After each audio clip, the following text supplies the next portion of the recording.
so mai sona yarda na baki, so kadarar zuciya ta zo ki rike hannu na zanar kake.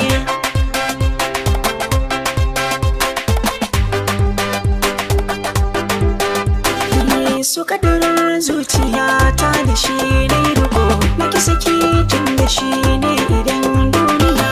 So kadarar zuciya ta da shi ne riko, naki saki tun da shi ne idan duniya.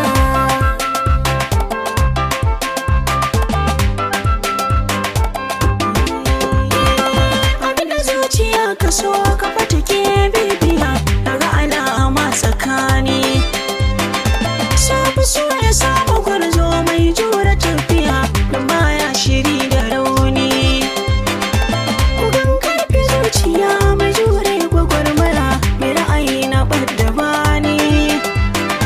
Mai so hana kullum ina tambaya, amma na rasa ta amsa daga cikin